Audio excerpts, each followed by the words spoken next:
Your Coca-Cola bottler presents Claudia, based on the famous play and novels by Rose Franken. Brought to you transcribed Monday through Friday by your friendly neighbor who bottles Coca-Cola. Relax, and while you're listening, refresh yourself. Have a Coke. And now, Claudia. It certainly is different, eating breakfast on a day like today. Well, breakfast is the same. Oh, not to me it isn't. The orange juice is more orangey, the eggs are more eggy. There she goes again, Mama. Poor old Claudia. Her orange juice has gone to her head. The trouble with you two is you have no souls. David, now honestly, tell me. Doesn't everything taste different when you don't have to rush off to the train? I usually have time just to taste it, that's all. Oh, it's a beautiful morning, too. I'm so glad you're staying home with me today. I did not stay home with you, young woman, so don't get conceited. Then what did you stay home with?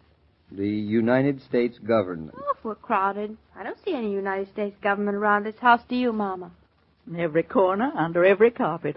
Isn't it too bad we don't have election day more often? Then David could stay home more often. David, when you go downtown, you can drop me off at the station, can't you? Is there any special train you want to catch, Mother? No, they run fairly often in the morning, don't they? Punctual as a timetable. Fine. You're just going to vote and come right back out to Eastbrook, aren't you, Mama? Do I have to tell you now? That's telling. I'll call you from New York, and that's my last word. What are you going in for? Dentist appointment? I told you to vote.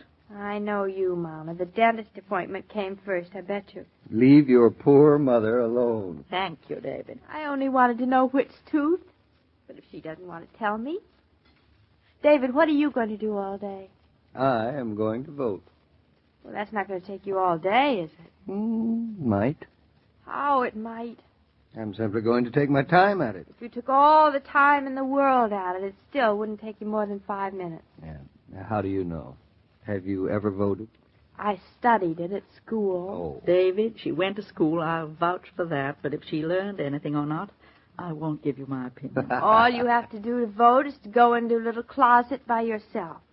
Pull a little thingamajig on the what's this, and that's your vote.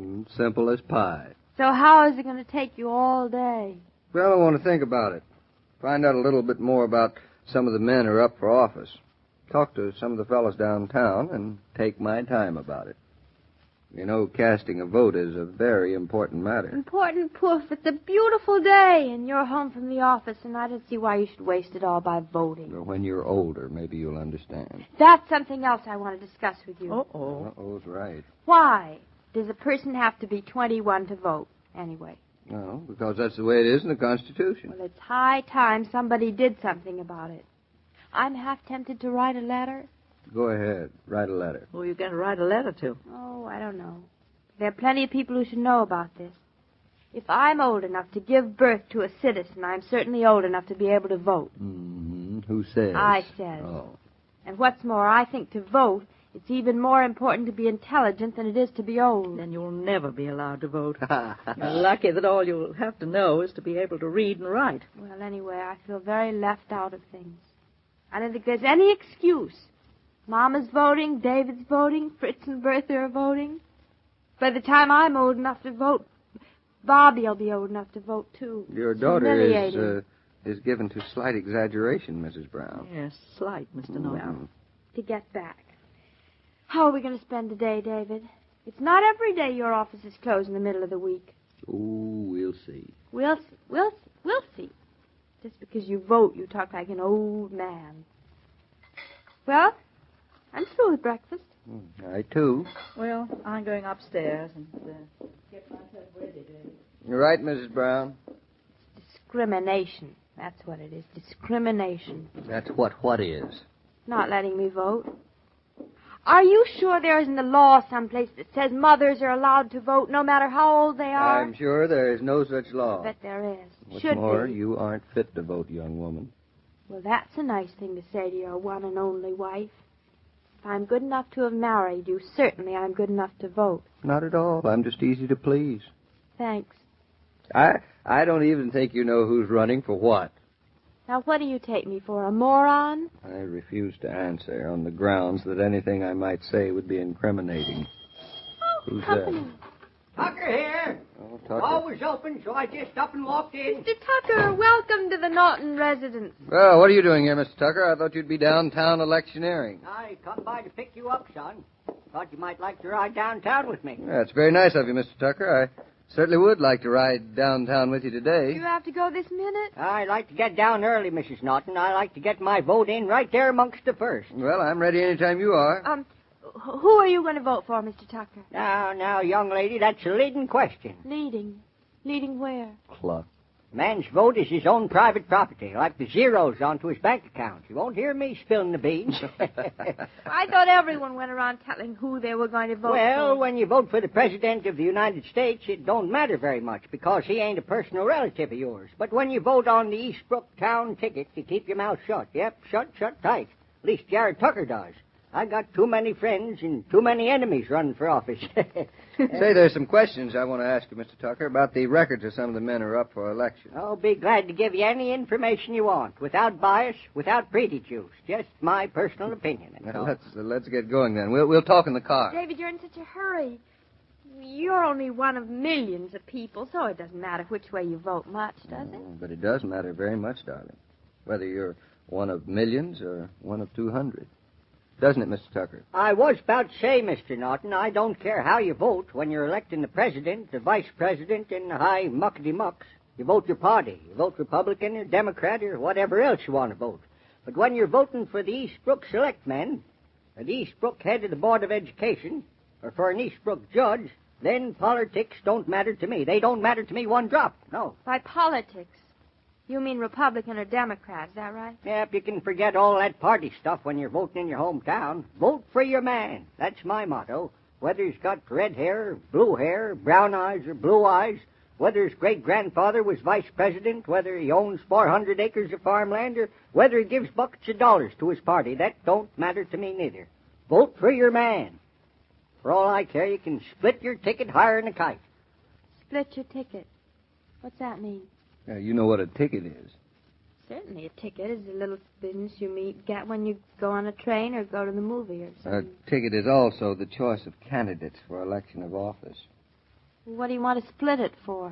Splitting a ticket, Mrs. Naughton, means voting not according to a party, but according to a particular man. Choosing the best, no matter what party he's from, see? But I thought that's what voting always was, choosing the best possible man. That's what voting always should be, but don't always work out that way. No, I figure that in national elections there's something to be said about the party system, but when it comes right down to a local election, I want the best man in the job, and I don't care nothing about anything else. Yeah, my feelings precisely. Hey, this is getting exciting. It seems much more personal than I thought it would.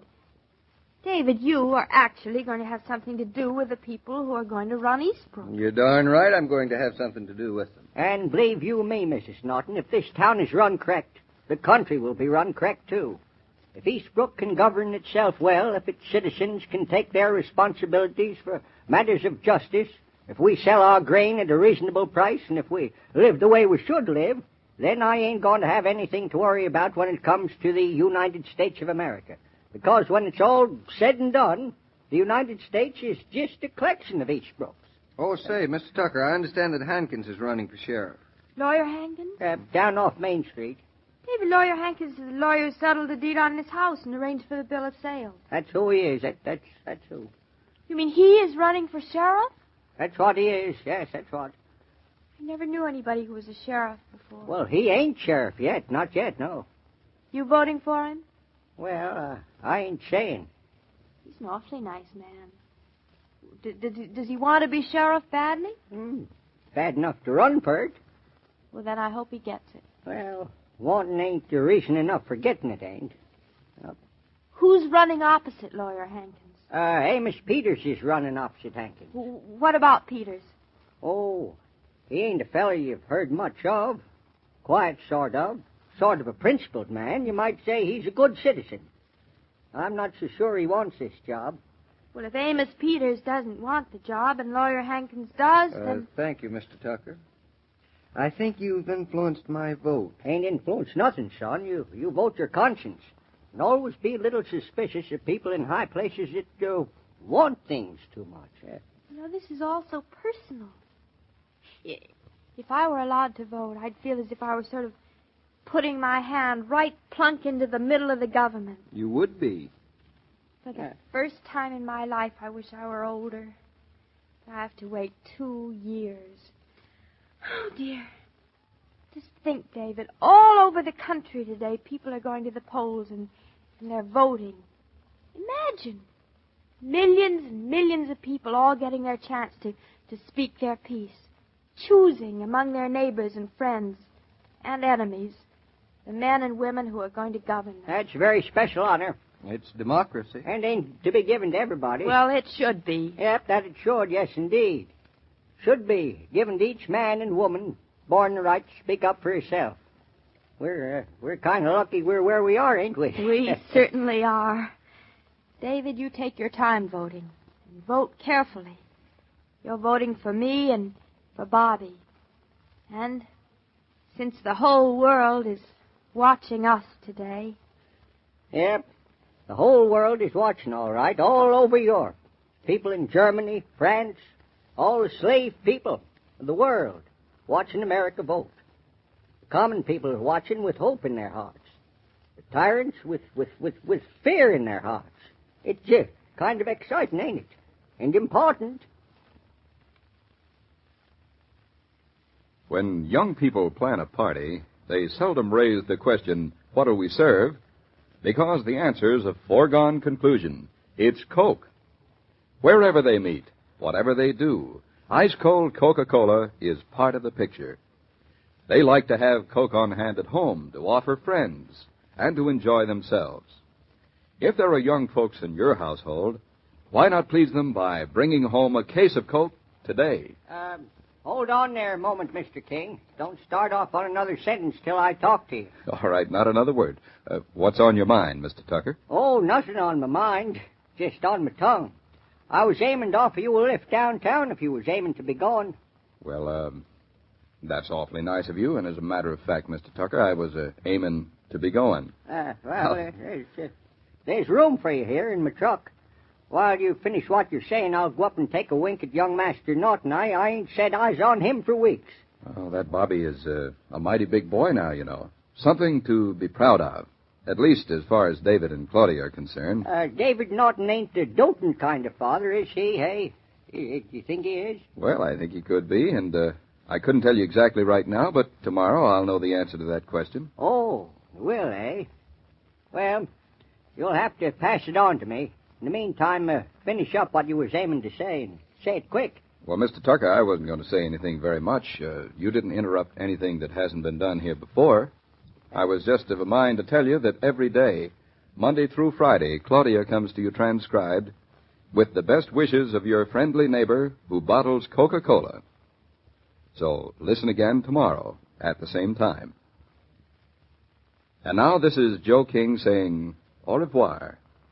And remember, friends, whoever you are, whatever you do, wherever you may be, when you think of refreshment, think of Coca-Cola. For Coca-Cola makes any pause the pause that refreshes. And ice-cold Coca-Cola is everywhere. The parts of Claudia and David on this program are played by Catherine Bard and Paul Crabtree. And the entire broadcast of Claudia was supervised and directed by William Brown Meloney. And now, here's a word from your friendly neighbor who bottles Coca-Cola.